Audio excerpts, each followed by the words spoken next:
Well, welcome. I am Manuel Aragon, Community Engagement Manager for Lighthouse Writers Workshop. Thank you for joining us on this Friday night. We are really excited. This is our first happy hour reading of 2021, and it has a YA focus. We are joined by Olivia Chadha and Olivia Abtahi, and I'm going to give you their brief bios. So Olivia Chadha writes science fiction, fantasy, comic books, and literary novels for YA and adult audiences. She also holds a PhD from Binghamton University's creative writing program and a master's from the University of Colorado, Boulder creative writing program. Much of her research centers on the history of exile, India's partition, precarious borders and boundaries, global folklore and fairy tales, and the relationship between humans and the environment. She is a first generation American of Punjabi, Sikh, and Latvian German descent. She began her writing career with a stint writing comic scripts for Michael Turner's Fathom. Balance of Fragile Things is her debut adult literary novel, and Rise of the Red Hand is her YA debut. She lives in Colorado with her family and two very odd dogs. Growing up in the DC area, Olivia Abtahi devoured books and hid in empty classrooms during school to finish them. Her debut novel, Perfectly Parvin, will be published with Penguin Random House Putnam Books for young readers, with forthcoming novels from Lee and Low, 2 books. She currently lives in Denver, Colorado, with her husband and daughter. And so, Olivia Abtahi, I will pass it over to you. Thanks, Manuel. Well, I'm so excited to be here today. Thank you all so much for coming. It means the world to us, especially during a pandemic when we don't really have like a typical debut experience. So we're just really grateful. I'm so excited to celebrate the launch of Olivia Chadha's amazing and like very imaginative like science fiction just masterpiece, I'm gonna call it. So I guess before I really start grilling you, Olivia, could you just give us a summary of what Rise of the Red Hand is about? Sure, thank you. Yeah, thank you for being with us, everybody. Thank you, Olivia, for making this a Team Olivia event. That's awesome. So yeah, Rise of the Red Hand is a book about, it's a near future sci-fi set in a future South Asia that has been kind of ravaged by climate change. And in this particular future, the story is told by a cyborg smuggler who's working for a revolutionary group who ends up kind of crashing together and teaming up with one of the wealthy kids from inside this domed city. And together they try to take down a technocratic government. Nice. Okay, that was like your first pitch, I feel like, at an event, and you totally nailed it. Oh, good. Not bad. So yeah, what was the inspiration for this book? I think, I thought a lot about this, and I kept thinking about my childhood, and I was just like the biggest comic book and anime consumer. I was a tomboy who liked to read comic books, play with Transformers, and just make up stories. And I feel like that has just stuck with me. One of my favorite movies of all time is Ghost in the Shell. I mean, I think there's such intense emotions that can be conveyed through these kind of questions of the divide between technology and humanity. And so that's where Ashiva was kind of born from. But the larger story as a whole, I really wanted to write a story about empathy. And I wanted two very different characters to be able to kind of come together to try to see from each other's point of view. And so originally I wrote this story from in a fantasy landscape, and then in a contemporary landscape. Nothing worked. And then I finally just shoved it into the future. And it was like, that's where it belongs. And so I tried a lot of things before it ended up there, but that was my biggest hope, was to be able to kind of highlight the idea of empathy through these two characters, and then also the resilience of vulnerable communities in the future. because I feel like so much of climate change and the conversation about climate change and is a Western one under a Western lens. And I wanted to kind of gather our attention to what might happen in other parts of the world that are already being ravaged by climate change. So that was kind of another thing I wanted to work with. And as a kid who watched anime and devoured comic books, we all want to see ourselves in books. And I think this comes up over and over again. It's like, why did we write the book? Well, write the book that you want to read. And I really wanted to see, you know, kids that looked like me when I was a teenager going off and being cyborgs and doing cool things and like, I don't know, being cool, you know, being in a book and being on a shelf somewhere. So I feel like that was one of the big reasons for writing it. What about you? I want to hear what I love your book so much. It's brought me so much joy to read it. Really, everybody, you're going to fall in love with all of the characters. But I really want to know what was your inspiration, because after I read it, I was like, okay, now I need to talk to Olivia about this book. Oh my gosh. Well, thank you so much. That's so nice of you. Yeah, so for folks who don't know, Perfectly Paravine is my debut young adult novel coming out May 18th from Penguin under the Putnam imprint. And it follows Paravine Mohammadi as she starts high school, and on her kind of first foray into high school, she gets dumped by her summer boyfriend because she's too loud and, quote, too much. So the rest of the book is really just Paravine trying to fix all these things that she believes are wrong with her, all while trying to get a date in time for homecoming, so that she's not left alone while her ex-boyfriend has already moved on. But yeah, the inspiration for this book, I think it's kind of similar to you. I really just wanted like a joyful book about a half Iranian girl like me. I had written a couple books before where like the language was really flowery and like everything was beautiful and like meant something and important with a capital I. And I was like, you know what, like that wasn't fun to write at all. So I really just wanted to have a good time writing this book. And I think as one of my friends from high school is here, Phil. We were so lucky to grow up in like such a diverse high school. Like to this day, I've never been in a more diverse setting. Like I went to NYU for school along with Manuel. What up? And like even NYU was like not as diverse like compared to the way we grew up. And I also just really wanted to see like what a diverse high school looks like and what it's like to read a book where there isn't just like one token friend of color, but like honestly, I don't think there's any like main characters who are white in my novel. And like that's not me like having wishful thinking, like that's just how it was at my school and like the crew I rolled with. So I really just wanted to like just show folks, hey, like this is a reality for a lot of kids in the United States. And yeah, I kind of had a little too much fun, I think, in the book with that. And just listing all the food and like fun things that like these different cultures appreciate. But yeah, that's really the inspiration for the book. It just comes from a place of joy. It really comes through. The humor is so awesome, and so all the characters are so well-rounded, and so they're just living outside, like they are exposed to us in such a nice way that I was just like, everyone's just gonna love it. I can't wait to see the movie. Oh my gosh, thank you so much. And yeah, I think with your book too, you were talking about how it's like set in like the nebulous future, right? It's like science fiction, like this could never happen. But like when I'm reading it, I'm like, you know what? Like a lot of this is like kind of already happening.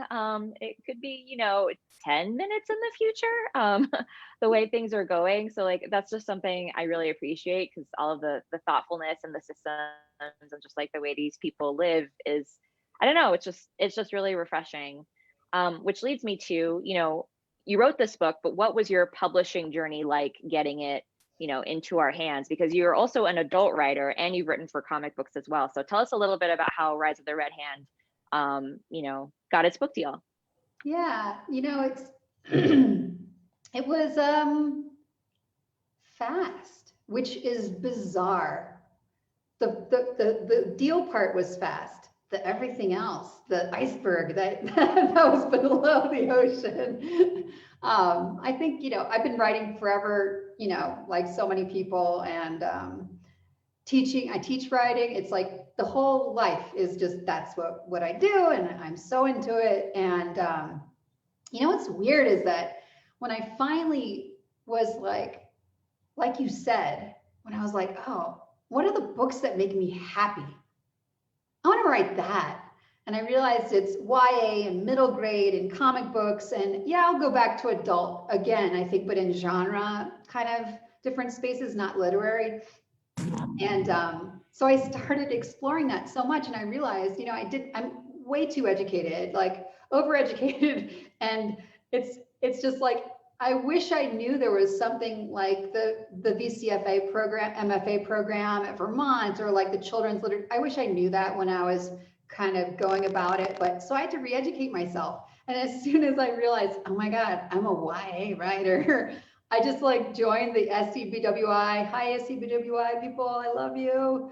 And I just went to every conference that I could possibly go to, read every book I could get my hands on. I mean, I took Lighthouse classes. I've been, re-educating myself, and wrote a bunch of terrible things, like things that are just awful, because I was bridging the gap between adult and YA. Like, really, there's a big difference. It's not just like the characters are teens. You have to figure out like, how do you approach that text? It's a totally different approach. So I'm glad those things didn't get published. But then when I wrote Rise, I sent it around to critique partners. I took it to a conference, and then I looked and saw, okay, I sent a few queries out, and then DV Pit was the following week.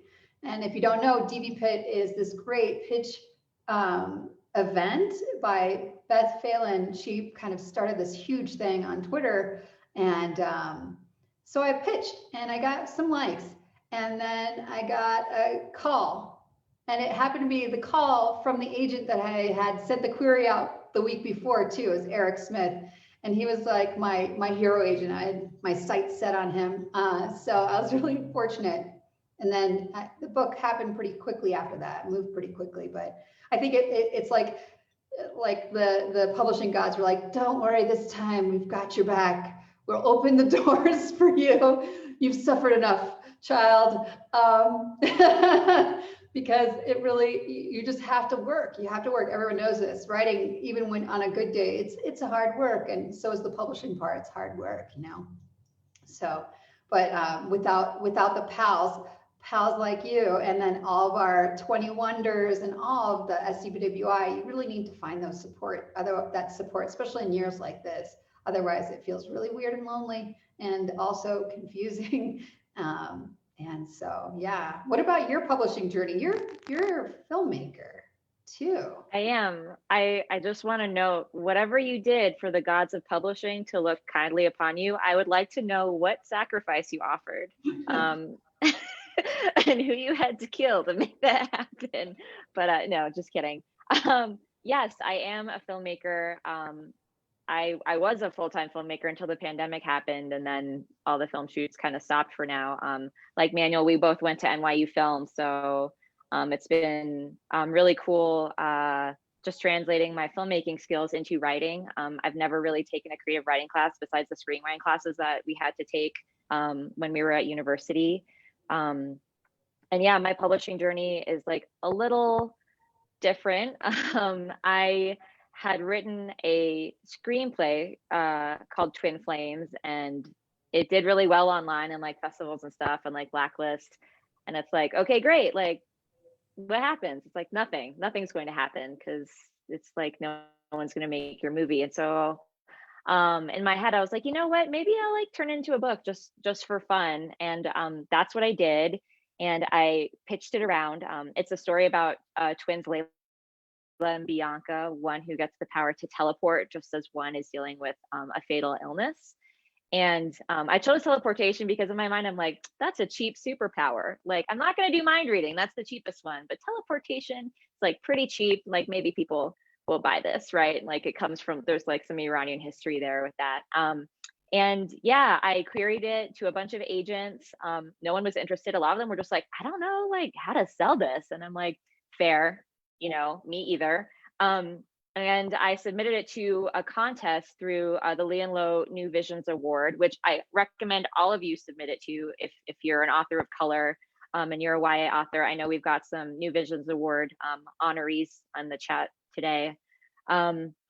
But yeah, I won the contest, and that's how I got my first book deal. And I had printed out that manuscript. I was done with it, but I like printed it out like just to have it. Like I don't even have a printer. Like I went to like Kinko's and printed it out, and I like reverently like put it in my shoebox. I like put it under my bed, and like it was like a sappy scene from a movie where I'm like enough, and like it's like goodbye writing dreams. And then yeah, I get a call from a 212 number where I live in Colorado, so every time you get a call from one of those numbers, you're like, oh my god, like someone important is calling. And they were like, hey, you won, that means that you're going to get published if you want. And I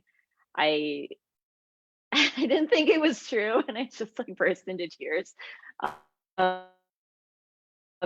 And so yeah, from there the book is like still in publication. That comes out later this year, September 28th, I believe. But I still didn't have an agent. It's so weird. I got a book deal without the agent. So I wrote a couple other books. They were terrible. And I queried the same agents who rejected me on Twin Flames with Paraveen. I was so lucky. One of the agents who rejected me before was like, I love this book, let's do it. And then from there, 4 months later, I got the book deal through Penguin. So it's a little kind of roundabout. Someone really had to take a chance on me. Otherwise, I would have never been a writer. I would have just thought, like that's just not the path my life is going to take. So yeah, someone just like kind of, I don't know, like took a chance, and that's how I'm here today.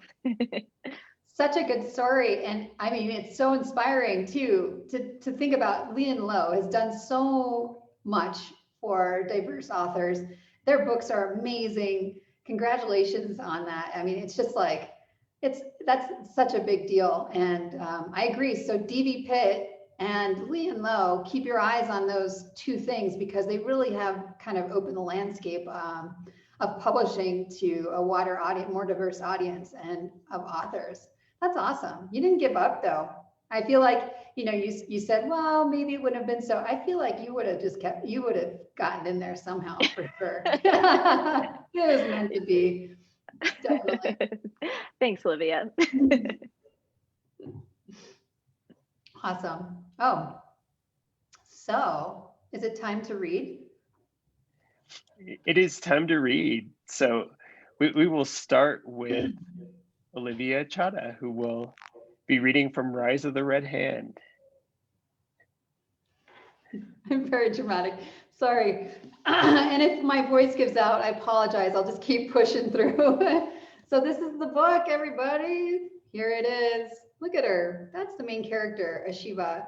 And I'm going to be reading just the first chapter. I kept thinking, what part can I read that won't give too much away? And I think the first chapter is just enough. So it's a book told from 3 different points of view. They're all first person present tense. I don't know if I recommend trying that. It was pretty intense, but I think that's what I was going for, was this kind of heart-stopping intensity in the whole book. So here we go. Chapter 1, Ashiva. South Asian Province, Central District, 155 New Era, 2300 hours. I know 3 things. 1, I'm a prisoner of Solace Corporation. 2, I'll be sent to containment without trial. And 3, according to my info run, the rate of survival in containment is 0.001%. 0.001%. The green number flashes in the corner of my vision. My wrists are bound with metal cuffs. Ignoring the ache, I lift my hands and force prayer to my forehead, and I hit the eye scan to turn off my monitor. Some data even I don't want to know. The maglev transport rickshaw barrels up and up through Central City. I dreamt of coming here to the high stratas of the Neo City Central my entire life, but not like this. The girl from the Narrows in the unsanctioned territory has no business in Central, unless she set off an explosive device in the city, and say that girl already has infractions for smuggling. My new pals The other criminals picked up by the gray collar guardians look about as happy as me. Grays are terrorist hunters. They can do what they please with us. The white collar guardians are the ticket writers that police the South Asian province, but the grays mean blood. The tall boy must be from the northern cities because of how perfectly he wraps his turban. The tear-stained uplander woman to my right is pregnant. The pitch of her sari curves around her belly like a sand dune. She was probably taken because of the child growing inside her, an unsanctioned birth, I bet. Or worse, she falsified records to get her and her child into Central, even though they were both declared unfit by Solace to live. And then there's a boy with the long black hair in his face. It fell across his eyes when they put the restraints on him. He's clean. Looks like he just walked out of a hollow advert for an uplander fetish product, and definitely doesn't belong in a criminal transport. Through his hair, it's clear his jaw has a replacement, chrome. He nods in my direction, too cocky. But this was his idea. Hey girl, where'd you get your replacement? The turbaned northerner yells above the transport engines. He winks and nods at my right arm, which has been disguised by my stolen white-collar guardian's jacket and gloves, but the recent explosion blew apart my jacket and my chrome peeks through the silicone skin like an exposed secret. Why? You want a referral? I don't look up, but flex my robotic fingers. His laugh is as deep as the Arabian Sea. Sharp tongue in your mouth must hurt. Not always. There's only one person I know who can still do work like that, he says. Yeah, she's gone. Waheguru. The northerner chants a small prayer. What happened? I look at my black combat boots and then at the northerner boy, making sure the guardians are busy. That's what I'm going to find out. He nods with conviction. I only met him an hour ago, but I already trust him. The transport speeds towards the upper stratas of Central, a towering city that twists higher and higher in the center of the ring that cleans the air for the uplanders to breathe, and the coastline that edges right up against the girders that keeps everything from sinking into the sea. Metal bridges like silver webs connect the crumbling old structures with the new. Animated hollow adverts project on every surface all the things uplanders should desire. What they desire most is power and perfection. Alliance Con is a time for the remaining 8 provinces of the world to show off their planet-saving tech to the Planetary Alliance Commission. The PAC holds the keys to the World Bank, and they use the Alliance Con to decide which province deserves continued funding. The province that shows the best tech that will allow humans to survive on this, our dying planet, wins the funding to survive another year. Yeah, the South Asian province has failed to secure additional funding the past 3 years in a row, and this is their last chance. The SA is coasting on fumes and loans. They've promised their new tech will win this year. They haven't said what that tech is. The massive hollow screen reads, Happy Alliance Day. This is our year, and I want to tear it down. We pass a 20-story crumbling Buddhist temple with a hollow advert promoting Solace Corp's new divination program sign. The skyscraper besides it dances with gaudy neon lights of animated pampered girls wrapped in immaculate fabrics drinking the newest youth edit garbage, all of it. Uplanders have everything but souls. The whole Neo City was built on the backs and blood of my people who aren't even allowed to live here. The hollow screen at the next intersection flashes with a series of faces. The transport moves fast, but I know that face. How could I not? The pregnant woman stops crying and looks at me. Are you? Hush, Auntie. The boy with the long hair in his face whispers. I don't need his protection. Even he knows I'm the fighter. He's the brains. I'm no one, I say. And something in the woman changes. She smiles and subtly presses her hand to her chest and nods, the secret sign of the red hand, only for my eyes. Quiet, the guardian yells at us, or we'll muzzle all of you animals.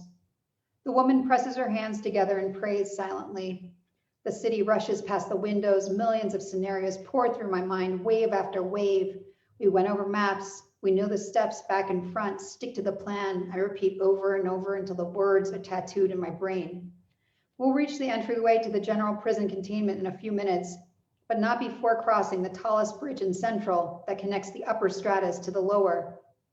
I've heard the uplanders on the other side of the barrier glow from the inside out. If I didn't hate them so much, I'd envy them a little. A crowd gathers below. It pulses like a swarm of ants consuming fallen fruit. They're cleaning up for LionsCon. Central must be taking down another memorial for the fallen from the last Vidro, the uprising in Central at the end of World War III. The memorials were their way of quelling the population's need for retribution after so much bloodshed. They'd hate for the important visitors arriving during LionsCon to see the essay as anything but perfectly content in our completely divided world.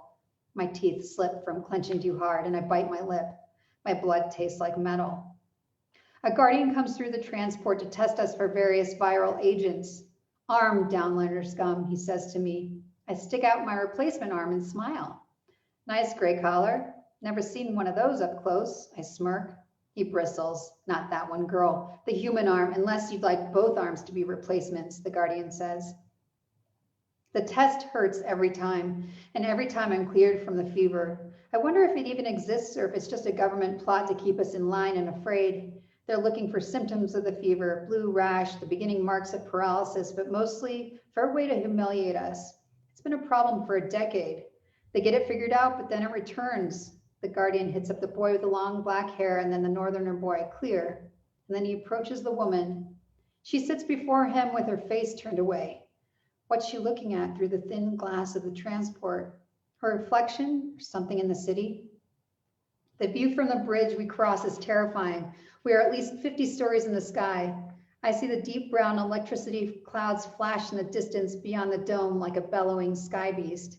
Hundreds of miles across the Barrens wasteland is a scorched dark brown earth and red desert surrounding Central. And though no life is said to be able to thrive there aside from cockroaches, its volatility is as striking and hypnotizing as a tornado. It's beautiful, she says to no one in particular. The guardian bends down to administer her test. Arm, he says. She doesn't respond. Her long braid hangs down her back gracefully. She stands and faces him. Her body is thin, frail, aside from her belly, like most of us from the Narrows. He raises his pulse baton. I hate those things. The weapon is allowed under the new treaty because it's not considered lethal, but the guardians turn up the voltage high enough and they know where to strike to cause heart attacks. I've seen it. Watch yourself, woman. There's nowhere to go from here, he says. The woman's eyes pass through the guardian. You would have been perfect. Her hands rest on her belly. I notice a bluish bruise on her hand, the shape of a cloud, the fever. She recites a prayer. Sit down now, the guardian commands. The woman takes another few steps toward him and then backs up as far as she can in the transport. For the Rani, the Lal Hath, she yells, the red hand. I try to stop her. No, she runs and throws herself against the transport's cheap excuse for safety glass. It shatters into shards that flash across our faces like razor rain. She doesn't scream, but I do. Her body falls down, and there's no sound when she lands, not from here at least. The guardians signal alert and ready their weapons, but there's nothing to do for the woman. The transport stops. They yell and push us back against the unbroken side of the vehicle. My stomach is a nest of vipers.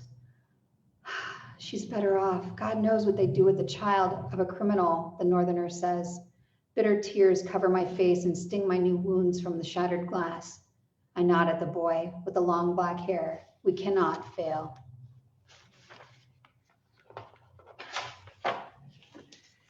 Thank you, Olivia. That I put the link to Rise of the Red Hand, where you can purchase it at Bookshop. But thank you for sharing that with us. I definitely want to read more. I'm in. Do you like how the pandemic exists in this book and here? And I was like, oh my God, the parallels. He wrote this before there was a pandemic. That was not intended for sure.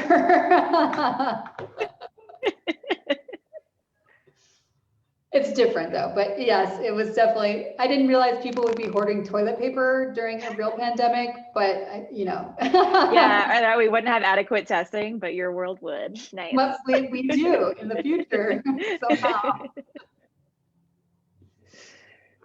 So thank you, Olivia. Olivia Abtahi is going to read from Perfectly Parveen. All right, I've never done before, and I don't have a fancy copy of my novel yet, so I'm just going to read from the screen, so bear with me, y'all. All right.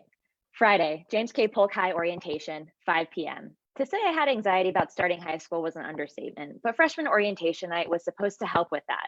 Right when it felt like we'd gotten the hang of middle school, we were punted off to a building 5 times its size and made to start all over again. At least Fabian and Ruth were starting with me, and I'd get to see Wesley after being apart for a couple days. Just the thought of starting high school with a boyfriend made me giddy. I was a girl with a boy who liked her. That fact alone was enough to get me through tonight. My phone buzzed with a WhatsApp message from my aunt in Iran, followed by a picture of flowers. Why did Iranians always message each other bouquets of flowers? 5:05 p.m., Sarah Mohammadi. Good luck at orientation, Azizam. You're going to be great. My whole body vibrated with happiness. Everything was coming up, Parveen. So, where's this boyfriend of yours? Fabian asked, grabbing a seat next to mine in the auditorium. I scanned the crowded theater for Wesley, but didn't see him yet. I wore my favorite floral t-shirt, and Emma Sara had helped me with a special silver eyeshadow tutorial earlier today. My outfit was perfect for my Wesley reunion. He'll be here. I told Fabian and Ruth everything the second I came home that night from the beach, my lips still tingling. Fabian had kissed plenty of boys and was not impressed. Ruth, however, was in shock that I had somehow landed a kiss at all. Fabian just chuckled, his brown skin more tan since the last time I'd seen him. Remember when you told everyone you had a boyfriend in 5th grade and it turned out he was a cartoon? He was very lifelike, I elbowed him, mussing up his perfectly styled outfit. Fabian put a lot of effort into looking sophisticated, but also liked to pretend he didn't care. Go easy, Fabian, Ruth piped up, her straight black hair in 2 high buns for her, quote, special occasion hairdo. Thank you, Ruth. At least someone here was a true friend. Let her be delusional if she wants to be. Yeah, I said, sticking my chin out defensively. Wait. Parveen, can you blame us for thinking this guy sounds too good to be true? You do tend to exaggerate. Fabian patted my arm kindly. I never exaggerate, I cried. Just then, the lights in the auditorium dimmed and the whole theater fell silent. Welcome, freshman class, a voice called out. Electronic music blasted from the speakers and lights flashed. We watched as a bunch of teachers entered from stage left and began to dance very, very badly. I think I'm gonna have a seizure, Fabian shuddered as her eyes were massacred by the faculty's terrible but enthusiastic dance moves. Then he began streaming it on his phone for posterity. Teachers waved their arms, inviting us to dance with them as Ruth sank lower into her chair. Nobody joined them. Woo! I shouted, just because I felt a little bad for the grown-ups who were dancing so hard up there. One of them gave a pained smile, like she knew how embarrassing this was. Get it, Fabian shouted, still filming from his phone. The music suddenly stopped, and microphone feedback echoed throughout the auditorium. Generation Z, meet Generation We, a man shouted. He wore a brown suit that looked 2 sizes too small and had the kind of expression that can only be described as desperate. He stepped into the spotlight, clutching his chest as he tried to catch his breath, his round baby face so red it looked like a cherry. Let's give it up for our amazing teachers. He gestured toward the staff who'd been awkwardly swaying around him. A teacher took a puff of his inhaler. My name's Principal Salk, and welcome to James K. Polk High School freshman orientation, he shouted, spittle flying from the patchy beard he was trying to grow. And here are your student ambassadors who came to share their high school experiences. Principal Salk gestured to a group of students standing on the side of the stage, and one of them quickly grabbed the mic. She wore head to toe black and had pale skin and dark purple hair. She looked cool in a terrifying way. High school, she whispered into the microphone, is a prison. Becca, Principal Salk shouted, you're not supposed to be here. He chased Becca off stage, but not before she bowed to the rest of us. That was amazing, Fabian said into his phone. He had shared the performance with his followers, and I could see comments like, Becca forever, and we love you, Fabian, fill his live stream feed as he pointed the camera at the stage. Being a dancing sensation on Instagram meant Fabian had thousands of fans, but I could barely get him to be a fan of believing I had a real flesh and blood boyfriend. High school's not actually a prison though, right? Ruth twitched, looking upset despite her sunny yellow K-pop t-shirt. Making high school a prison would be illegal, right? I shrugged. Middle school hadn't been a prison per se, but it hadn't been a walk in the park either. Who knew what high school would be like? My dad had gone to James K. Polk High decades ago, back when he was fresh off the boat from Iran. His advice was 0% helpful. My heart sank as every student ambassador following Becca gushed about high school, almost as if to make up for Becca's warning. I got the feeling Principal Salk had chosen a very select social group to speak at orientation, full of good-looking seniors who were thriving. He had completely stacked the deck. Where was the student ambassador who talked about how it was okay to be nervous and sweat too much and accidentally walk into the boys' bathroom like I had before assembly? Because that was the ambassador for me. Ruth was so excited for orientation, she drafted a list of questions and kept squirming in her seat, waiting for some kind of Q&A. She'd even brought her own name tag, the custom gold foil glinting in the auditorium lights, while everyone else used the stickers provided by the school. Meanwhile, Fabian ignored all the speakers and answered questions from his zillion social media fans. I don't think he looked up from his phone once. Being a high school freshman can be intimidating for sure, a guy on the football team was now saying, but it's like so much more chill than middle school, you know? No, I wanted to scream. I don't know. So tell me what I don't know. It's like way harder, but also more relaxed, he went on. Oh my God, of all the students that they could have chosen for orientation, they went with the vaguest person ever. When were we going to go over the important stuff? Like, when did we have to take the PSATs? And were they optional? Was showering / being naked in front of my classmates after gym class mandatory? And did the vending machines have hot Cheetos? And where were the vending machines? But most important, where was Wesley? We need to start plotting our next prank, like swapping all the ketchup dispensers in the cafeteria with hot sauce, or something equally romantic. I glanced around at the auditorium full of 500 kids, hoping to find him. James K. Polk was so big, I wished it showed up on Google Maps. Ruth, Fabian, and I got lost just trying to find the auditorium. I honestly wished my parents were here for once so they could ask embarrassing questions that were secretly helpful.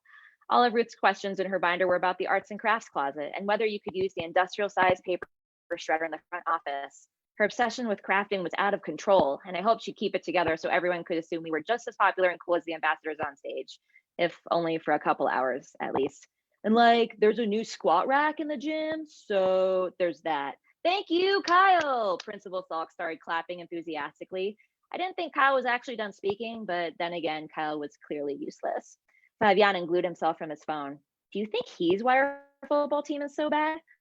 All right, everyone, we're going to go ahead and break out into tour groups. Outside the auditorium are student ambassadors in blue and red shirts. Please line up next to one. No more than 10 people per group, please, Principal Salk shouted before shimmying off stage. Finally, I groaned. Ruth whined, clutching her binder. I didn't get to ask any of my questions. Come on, Parveen, Fabian said, holding out a hand adorned with rings in the shape of snakes and skulls. And then, out of the corner of my eye, I saw Wesley. His sandy-colored hair had been chopped off in favor of a buzz cut, but he still looked cute, despite his white polo and khakis. That was strange, since he usually wore a t-shirt and jeans, but at least I could finally introduce him to my friends. Wesley, I waved. Hey! Wesley turned around, and I almost swooned then and there. His braces were off, gasp, and he looked like a completely new person. He gave me a small wave from where he was sitting next to some students I'd never seen before, and I dragged Ruth and Fabian over. Hey, Parvin, he stuttered, getting up quickly. He herded me away from the people he'd been hanging with, clearly wanting to have me all to himself. Gosh, it had only been a couple days since we'd last seen each other, but I'd missed the shy, nervous way Wesley talked. I couldn't stop staring at his braces-free teeth. Just smelling his brand of soap against my lips, just smelling his brand of soap again made my lips tingle from that night at the beach. Wesley, these are my friends, I exclaimed proudly. Ha! Now I had proof that Wesley wasn't made up. Meet the Fabian Castor, I began. Charmed, Fabian purred, sticking his hand out, palm down, like he was a duke or something. Fabian had high standards for boys, and he didn't hold his hand out to be kissed by just anyone. I could tell he thought Wesley was handsome, too. Instead of taking Fabian's hand, though, Wesley just stared at the black nail polish and rings Fabian wore. I watched as Wesley's eyes tracked up Fabian's frame, noting the motorcycle boots, the frayed black jeans, and the smoky eyeliner. I thought Fabian looked amazing today, but from the way Wesley cringed, maybe I'd been wrong. Hi, Wesley squeaked, keeping his hands in his pockets. And I'm Ruth Song. She gave a quick wave, trying to gloss over that awkward moment, but Wesley took a step back. Ruth dropped her hand, self-conscious. What was going on? Why was Wesley acting so weird? Wes, are you feeling okay? These are your friends, he asked. Then he glanced back to the group he'd been sitting with. They all wore the same kind of polite youth's outfit Wesley had on, were just as pale as his white polo. I followed his gaze and was met with a wall of frosty looks. Do you know her? One of them called, gesturing to me. He wore a button-down shirt and something my dad called slacks. He looked like he was preparing to run for Senate, or at least student body president, both of which could be possible here in Northern Virginia. His name tag said Hudson. A little bit, Wesley replied. A little bit? Hello, you just asked me to be your girlfriend. For some reason, this Hudson guy thought Wesley's response was hilarious because he started laughing coldly at me as he walked over. What kind of name is Parvin anyway? Hudson read my name tag, pronouncing it Parvin, even though, and not Parveen like Ruth and Fabian did. What was going on? Why wasn't Wesley sticking up for me? I felt my friends bristle beside me, ready to step in. Too late. Don't you have some used cars to sell? Fabian sneered, gesturing to Hudson's outfit. Yeah, Ruth added, a bit unhelpfully. But in that moment, I could have kissed them both. Fabian and Ruth were my ride or die BFFs. They weren't going to let just anyone make fun of me. After all, making fun of me was their job. Wesley stared uneasily at the floor. Why was he friends with this jerk? And why wasn't he saying anything? I was starting to get annoyed now. Let's go over here, he said finally, leading me alone to an empty hallway away from Hudson and his crew. Gone was the happy twinkle in Wesley's eye from whenever he saw me. Now he looked as nervous about high school as I felt, and he kept running his tongue over his braces free. How do you know those guys? I asked, and why won't you look at me? I felt like the second I'd introduced my friends, Wesley had clammed up. Was he intimidated by how awesome they were? Being BFFs with an influencer could be nerve-wracking, for sure, but Fabian had been in his best behavior just now. They go to my church, actually. I didn't know they'd be here until yesterday. I nodded. I was glad he was starting school with some friends, even if they seemed dumb. He still wouldn't meet my eye. Wes? I took a step closer for his hand. He shoved them both into his pockets. Fabian and Ruth gave me a sympathetic look from where they waited over by Wesley's church friends. They were probably wondering where the hysterical boyfriend I'd bragged so much about had gone. I told them how funny Wesley was, but he was completely different from the boy in front of me. For someone who had asked me to be his girlfriend a couple days ago, Wesley sure wasn't acting like my boyfriend. Listen, Parvin, Wesley started, finally making eye contact. I've thought about it a lot, and I think it's better if we just stay friends. You're just a little... My heart stopped. I held my breath, waiting for Wesley to explain the punchline. This had to be a joke, right? Who dumped someone 2 days after asking them to be their girlfriend? Loud, he said, finally, gesturing to all of me, as if I could read his mind and understand what that meant. I gasped. Loud? Moi? This had to be another one of Wesley's jokes, like the time he covered the lifeguard chair in body glitter. Shiver me timbers, Wes, I snorted, remembering how much he liked my pirate speak earlier this week. Good one, Captain. But Wesley just shook his head. I was fine at the beach and all, but things are different now. You're just really, he looked at the ceiling tiles as if he'd find the right word up there. Too much. This couldn't be happening. This had to be a prank. What does that even mean? I chuckled, but it was a strange, shaky sound. He remained silent. I reached for his hand again, but he kept it in his pocket. We're still on for hanging out after orientation, right? I pressed. I had already scoped out school's parking lot, and if I moved each assigned parking space over by one, Principal Salk wouldn't have a spot to slide his Prius into tomorrow. It was a perfect trick, and I needed Wesley's help since Fabiana and Ruth refused to help me with my little schemes anymore. He said uncomfortably. The laugh I'd been holding back for when he yelled, "Just kidding," died in my throat. Was this really happening? Wesley had never mentioned before that I was, quote, too loud or, quote, too much all summer. He had seemed happy enough listening to me explain why mint chocolate chip was the best ice cream flavor, or why I still wore bronzer, even though my skin was already pretty bronze. Wesley just shook his head. Sorry, Parvin, I don't think you should be my girlfriend anymore. He walked away, back to his church friends, and then I died. That's it. Sorry if you could hear my kids screaming. Thank you, Olivia. I could not. I thought I can hear my own kids just in the room off of here, so I was trying to keep quiet. I will bring Olivia Chadha back, and then I'll add myself. So, question for both of you. Well, first off, you two were amazing, and I see so many people clapping. And first, just thank you for doing this. We really appreciate it. I wanted to ask both of you, and you talked a little bit about this. What I think for both of you, you kind of write. So YA is a very particular type of writing, and the two of you have written across forms. So whether that's like screenwriting, comic books, and I want you to talk about the experience of it adapting to this. I find myself sometimes as a writer struggling to wrap my brain around what goes into, especially making like an engaging YA story. So if you could share like how you how it clicked for you. Me, Olivia, right? Okay. I think someone, not me, someone very wise, not me, said something like in a YA or in a middle grade story, the characters try to find themselves And then in a YA story, they find themselves in relation to the world. And I think those are the biggest differences. And then, you know, in adult, they're kind of, it ends up being this limitless space, but it's just a little bit different. It's from an adult's perspective. So I feel like even if you're writing a YA novel, the characters in whatever capacity, and there are plenty of times when writing advice comes out and then it's like, let's break that rule. That's just doesn't make any sense. Check out this awesome book that doesn't fit that. But I think one of the things is that the characters somehow have to be, excuse me, have to be kind of understanding their relation to the world. And yes, I think that also occurs in adult novels too, but there really is this space, like they just broke through understanding themselves and they're trying to see themselves in that space. And that's part of the tension of the plot in some kind of capacity, even in fantasy, even in science fiction, definitely in contemporary, we see that kind of driving some of the character growth into the plot and being a part of what's propelling them. I think at least that's how I've found it to be. And it sounds really easy when you say it, but then when you try it, you know, it's much harder. I think YA, for me at least, was much harder to write than adult. It took a lot more effort.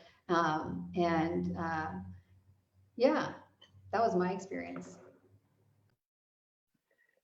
I feel like there's this quote, and I'm sure you've heard it, Olivia, where it's like YA is like Hunger Games or like Divergent, where it's like someone like trying to take down the government and like change the world, and adult is like some dude debating whether to divorce his wife for like 300 pages. And like I think I agree with you. The interiority of adult is like so different and quote like literary or you know quiet as we call it. Whereas in a YA novel, there's like just so many more external factors.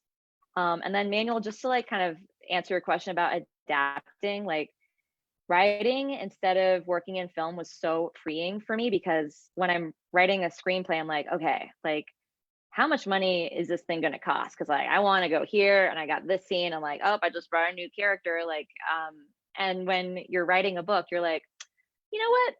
They're going to go on a jaunt to Asia just because I can, and it costs $0. And like, it's really nice, but also, you know, it's like you're the cinematographer, you're the director, you're lighting in your own story, you're art directing and putting like, you know, books in the frame or like writing what everybody interacts with. So for me, it was just really liberating. And I think adapting a screenplay to YA is a little easier than maybe to adult, just because YA characters are usually more dynamic than, once again, like Marcel Proust, like talking about a cookie for like, you know, 50 pages. So that's just been like my experience in general though. Thank you both. And Olivia Abtahi, just as you were saying, yeah, I have found writing similarly freeing, right? You don't go in with, oh, we've got a visitor with us. You don't have the limitations that are imposed by budget, right? Totally. So we have questions in the chat, and you can feel free to drop those as we go along. It looks like they're both for Olivia Abtahi, and it says both of them are probably pretty esoteric. Why did Penguin go with the Putnam imprint instead of one of their dedicated YA imprints like Speaker Razorbill? And what's your experience with Lee and Low, specifically in terms of distribution and support, media exposure, arc distribution, and even franchise development compared to, say, Penguin Random House? Okay, dang. Okay, I see it. Okay, I see it written out here. Okay, number one, I am with the YA imprint. I am with Putnam G and Sons books for young readers. It's like one of the oldest imprints ever. And that Penguin bought. So that is for that is a YA imprint. And then number two was my experience with Lee and Low specifically. So Lee and Low is an independent publisher. And for folks who don't know, there's like the big five publishers like Simon and Schuster, Penguin, Random House, like Houghton, Mifflin Harcourt, Harper. And Lee and Low is an independent publisher that focuses specifically on authors of color and telling stories of color for children. When the creators of the publishing house couldn't find books for their like kids to read where the kids look like them. So their distribution, like their marketing, their support, I would say in general, it's going to be a little less than Penguin. That said, they are so amazing at something called sensitivity reads, which is where you write a book. For example, in Twin Flames, you know, there's some Iranian folklore in there. Like, I'm Iranian, like, I guess I'm the expert, right? Wrong. Like, they hire an Iranian expert in folklore to like read my book. One of the girls has an illness, and it's not the exact same illness that I had. So they hired like a doctor to read my book. So there's a lot of support there. And in terms of just marketing, I can't really speak to that yet because the book doesn't come out until September. But so far they've just been really wonderful. And the cover design, y'all, it's so great. It's so great. Writing Iranian characters means they'll always have an interesting nose. And let me just say, the noses on these girls on the cover is incredible. Thanks, Olivia. This question's for both of you, and so we'll start with Olivia Chadha.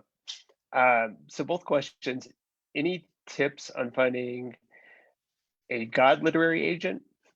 And then how many false starts until you got your final products?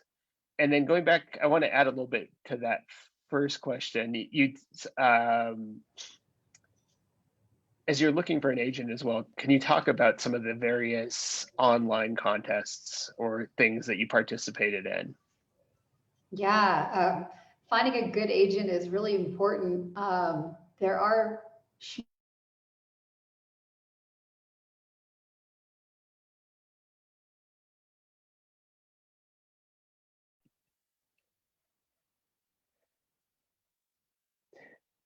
So it looks like Olivia Chadha froze. So we'll go over to you, Olivia Abtahi.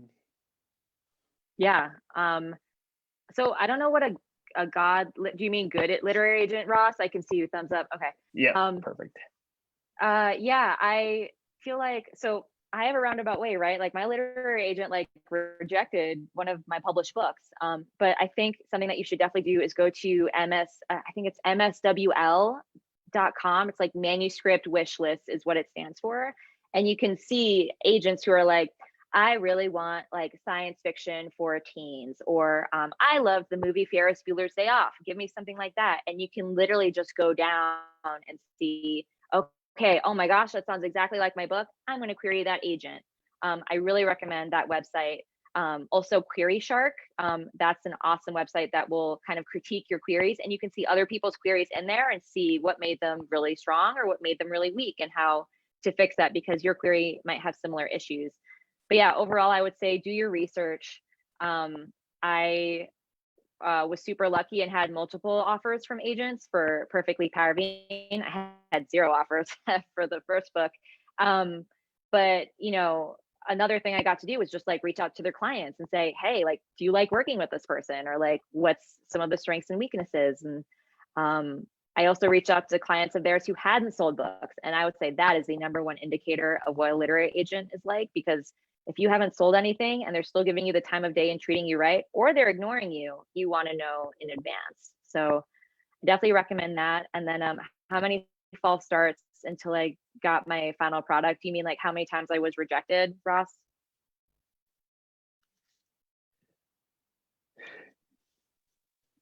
Oh, okay. It's all right. Yeah, I just meant, yeah, I mean, just like drafts or false things that were a direction you seemed like you were going in, but then it turned out to be the wrong one, and then so et cetera, et cetera. Ah, got it. Yeah, I guess I would say, like, for my first book that I wrote, Twin Flames, that was a false start in that it was a screenplay first, right? And it kind of took me a long time to really get it right. I also, like a lot of authors of color, wrote white protagonists because I thought that's what sold. Like, I'd never seen a book with kids like me, and in Twin Flames, they're Argentinian and like I am, and like I don't think there's anything out there like that yet. But then after that, I did write 2 books that are like just manuscripts, once again, in like the shoebox of destiny for all of my like forgotten works. So I would say I've had like a couple for sure, and to just not lose hope and while you're waiting for people, instead of applying for mentorships or, looking up other writers and their successes, or just like kind of meandering. I would say just write your next thing. Just write your way out of those rejections, because if you keep writing, one of them will stick for sure. We'll pass it back to Olivia Chadha. And the questions were just tips on finding a good literary agent and how many false starts. So just drafts, versions of the story until you got to your final product. Yeah, it's a really hard process. Sorry, my internet crashed there for a second. I have returned magically. So for this book, it took me not that long to get an agent, but I think I had a previous novel I published with an independent publisher, and 2 other novels I wrote.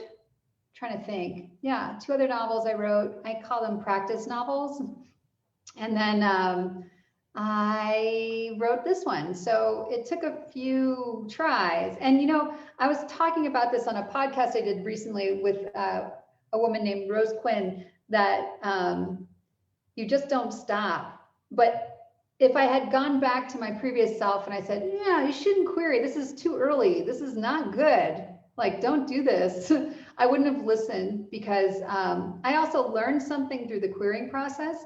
I think it's much easier to look for agents and what they're looking for now than it was when I started querying previously. You don't have to go get that big book. You can go online into the interweb and look at stuff like manuscript wish list. I don't know if you mentioned that. That's a really easy way to understand what people are looking for right then. And DV Pit's an excellent pitch contest. It's really unique and small. There are bigger ones like PitMat, and there are genre specific ones. I feel like it's good to be able to, even if you get no interest at all, and you just set up your pitches on that tweet and like TweetDeck or something that day, and you go to work, you have managed to kind of truncated your entire novel into that many characters. And I think that's really fun to figure out, what is my book about? And if you're like, I don't know, then maybe you should hold off for a few months. But if you get that pitch just right, it kind of makes you feel like, oh yeah, this is something, I get this, I know the genre, I know the audience, I know the reader, I know this agent will like it. Everything that you can do to keep practicing writing and is good for your writer brain's health in general. Keep that going, because no matter what, even when you get an agent and you get a 2-book deal, you're still going to have to write another book, and it's like starting over from scratch, and it's hard and scary and weird, and you like hate and love yourself every other minute, and you're like, I want to quit, I love this sucks, and you just keep doing it. And I don't know if that'll get easier. I've been trying this for a while, but I think no matter what, keep writing, and be kind to yourself, and try to find ways to find joy. I think podcasts have been so essential to my life in the past few years, and writer podcasts have been amazing. So find your podcast people. Our Opinions Are Correct is great for sci-fi listeners. And I think like Happy Writer, Marissa Myers is great. And First Draft, yes, First Draft is great. DIY MFA, Fictitious, 88 Cups of Tea has changed my life. And so find your people and just kind of listen and absorb as much as you constantly can, because you never stop learning. So our final question, thank you, Olivia. Our final question is for Olivia C. And it says, so many industry folks say you can't publish a YA dystopia, but you did it. Did anyone give you that feedback on your journey? I didn't think of it as a dystopia, right? So I think that was my problem. And even now I'm like, is it dystopic? Maybe I'm just really dark. And I have this joke with my agent that I'm like, I'm looking at this again, it's pretty dark. Yeah, the future is grim. But yeah, no, I didn't pitch it as dystopic. maybe I'm more of a realist, and I pitched it as sci-fi, but approachable sci-fi. And some people, and then after it reaches the market, people have been calling it cyberpunk, cli-fi, climate fiction, and all these different things. So no matter what, right, I think the advice keeps coming back from everybody, right? It's like, right, what you're passionate about. Don't write to trends. You know, vampires are coming back.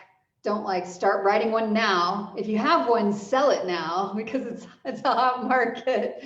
But like, you know, write what you want and write what makes you happy and brings you joy and that you think is important story to tell. And then hopefully it'll find the market, it'll find the readers, you know. Any final thoughts from either one of you just as we finish up for tonight?